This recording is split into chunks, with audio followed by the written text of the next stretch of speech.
Now, in this session, we're going to talk about creating a sales process. Yes, every great salesperson has a sales process.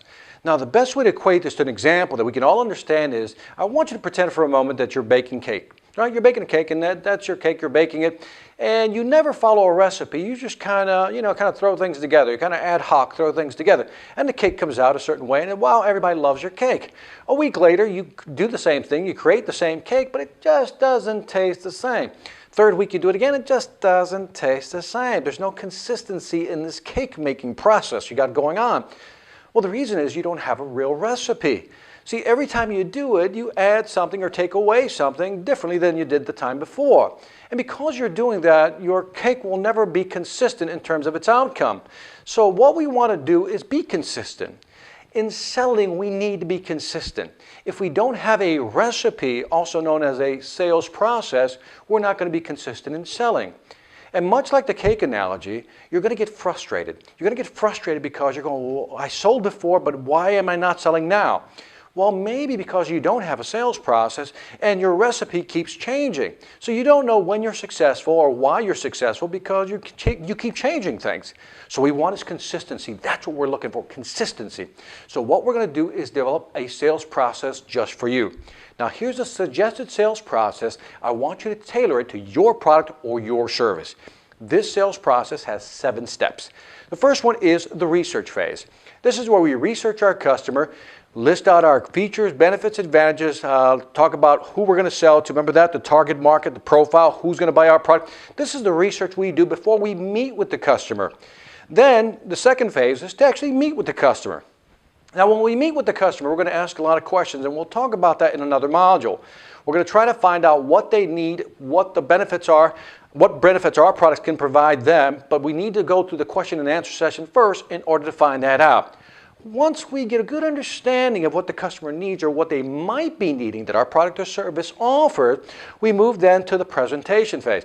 This is where we either do a one-on-one presentation across the table, maybe it's a formal presentation with a PowerPoint up on the screen, or maybe just off your tab, right? You kind of your computer tablet and just kind of going off there and showing them certain things.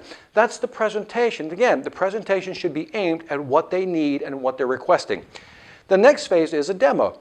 Maybe there you can actually do a demo, show them how the product works. Show them how you can make this. In other words, do the how-to in front of them so they'll feel comfortable with the product. Once we've done the demo, the next phase is to actually present some of the different options that we offer as a company. So if you have a product or service, what are some of the options you offer? When we get into the pricing phase, which is the next step, we're going to say we have all these options, and now let me put some prices on these options. So you show them pricing, you show them the different options and the associated pricing. And then the last step with the big dollar sign is that you close the sale. Now, if you establish a sales process and you follow the sales process, is it always going to work? Yes or no? No. But here's what's going to happen. You're going to use this process and you're going to realize that as you're going through the process, certain things don't seem to feel right or turn out right. In other words, you notice that when you're doing the presentation, maybe there's something you need to be doing in the presentation that's different because the customer is just not responding. Or maybe when you're doing the demo, you realize that maybe not doing a how-to, maybe a video would be a better way of doing a demo. What I'm getting to here is that when you establish your sales process, you're going to tweak this thing. You're going to keep tweaking it until it becomes yours. It becomes customized just for you. But you have to have a process. Much like the cake analogy, what you'll have is a recipe. But what you're going to notice is that for step 3 in the recipe, maybe you're adding too much flour and you need to pull back a little bit. Maybe in step 3 of the presentation, you're giving too much information, you need to pull back a little bit. Get the idea? And you're adjusting your recipe all the way through it. What will happen over time is that this will become so second nature. You'll tweak it to the point where it's perfect.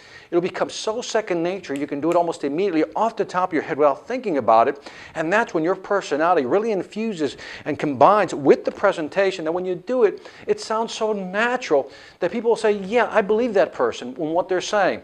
At this point, you've reached a level of sales mastery that many people don't achieve.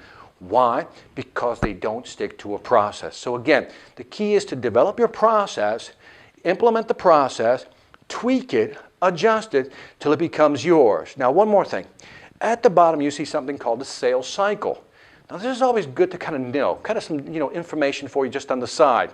A sales cycle is how long it takes you from the moment you meet the customer for the first time, really, that's when you really started. When you meet the customer for the first time to when you close the sale, how long did that take? Now, let's say it takes a week. In some cases, it may be a transactional sale, which just happens right there. But let's say you sell some type of software that really requires more than one decision maker. Well, knowing how long the sales cycle takes is very important. Because if you know that your sales cycle takes 2 to 3 weeks, then you can plan for that. And then you can, again, work the process according to that sales cycle. And what is our goal? Our goal is to always shorten the sales cycle because that increases the amount of sales we have. So again, having a sales process will allow you to give you a roadmap to how to sell. Then you measure your sales cycle and say, well, that's kind of long. How could I shorten it? Maybe you start tweaking your presentation in such a way, or your process in such a way, that the cycle becomes shorter and shorter and shorter, to the point where it just can't get any shorter, of course. But you get the idea. Having a sales process is fantastic because it gives you a sequence to follow. Tweak the sequence over time. And over time, as you tweak the sequence, you might find ways to make it more efficient, get better at it faster, and shorten your sales cycle to increase the number of sales you get per week, per month, or per year, whatever the case may be. So in this exercise, what I want you to do is think about your sales process. Now, list out your sales process, draw it out. I've provided a worksheet. And again, a sales process should typically not be longer than 7 steps. If you go more than 7 steps, you better be sure you need those extra steps. 7 steps is about the right length, and it may be short. I've seen some with 3, I've seen some with 5, but 7 seems to be the ideal number of steps in a sales process.